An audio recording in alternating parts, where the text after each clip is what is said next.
you know I love doing kitchen projects, and so my friend Melissa was so gracious to invite us into her home to see their new renovation project. So thanks for having us over. Thank you, I'm excited to be here. Yeah. So when you were deciding to do a new kitchen project, where were some of the places that you went to get ideas? Sure, so we started really with all the things we didn't love about our kitchen.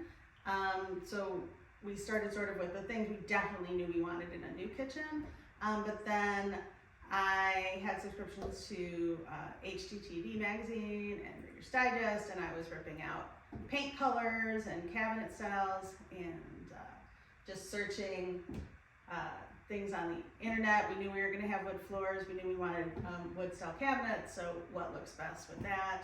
And that was just sort of where the inspiration for things came from. Cool. Were you working with a designer to help you with the inside of the space? So our contractor had somebody who drew the new layout.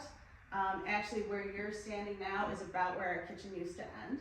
And so we expanded into what was a pantry and mudroom. And so he came and did the initial drawings, but we, my husband and I, made the design decisions ourselves.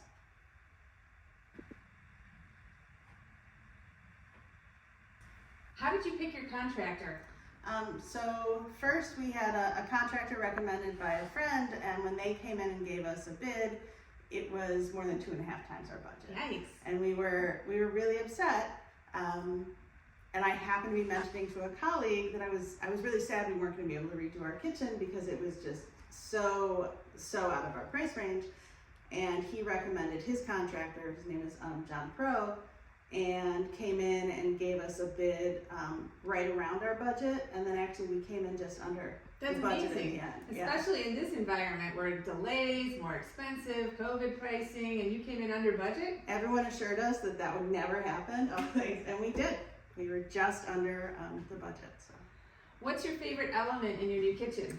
So I don't know its technical name, but we call it the magic cabinet.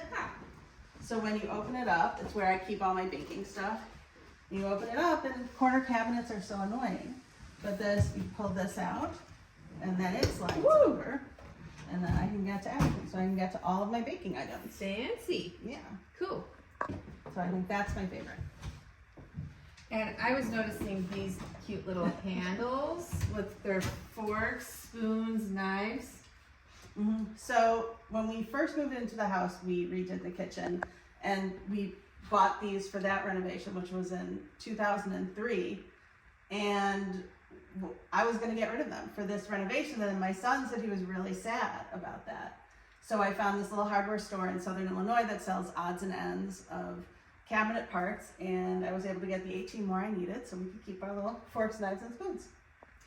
What challenge did you run into when you were planning this? We had a couple challenges. The biggest one is that this white wall is actually an air conditioning duct, or an air conditioning duct that brings everything up to the second floor because it was in the mudroom. So we couldn't get rid of this, and it kind of limited initially how we were going to lay out the cabinets, but eventually through some creative, not creative measuring, but creative planning, we were able to get all the cabinets I wanted. No useless cabinets. I've got a little cabinet here for sheet pans. So we were able to fill in little spaces with usable things as opposed to just putting in fillers. And so if you were giving some advice to a friend and another homeowner, what tips would you have for somebody undertaking a big project like this? Well, the first thing is don't get discouraged. But the second thing I think is the biggest is like stick to your guns. At one point there was with the cabinet layout, it was not at all what I wanted, and I was really upset, and I mentioned it to my contractor, and he said you should get what you want. And so then I went back to the cabinet people, and we worked on a new layout, and I'm really happy with it. But if I hadn't stuck to my guns, I don't know that I would love my kitchen as much. So it sounds like you had a lot of ideas of what you wanted your kitchen to be like, but if somebody is kind of just has no clue, how do they get started working with a kitchen designer? What would you suggest? Some things I would suggest: first, just look through a lot of magazines and home decorating websites. There's so many like really amazing ideas there. But also I went to the IKEA website and another website called cabinets.com, and you can do virtual layouts. And so I kind of laid things out too a little bit to see, oh, this is what I would like here. And then I also kind of, well, it's not really snooping when you're invited to someone's house, but I definitely, when I was invited to people's houses, I checked out their kitchens and saw what kind of things they had to think about what I might want. I know you said you loved your sink, so what's special about your sink over here? Just that it's a really big farmhouse sink, and our old sink was really small and a split sink. I can wash a whole sheet pan, but I also just love the clean look of it because it's pretty much a big shiny stainless steel rectangle. I can have this little colander here to wash my vegetables and fruits. Everything just has kind of a clean line here, and I enjoy that.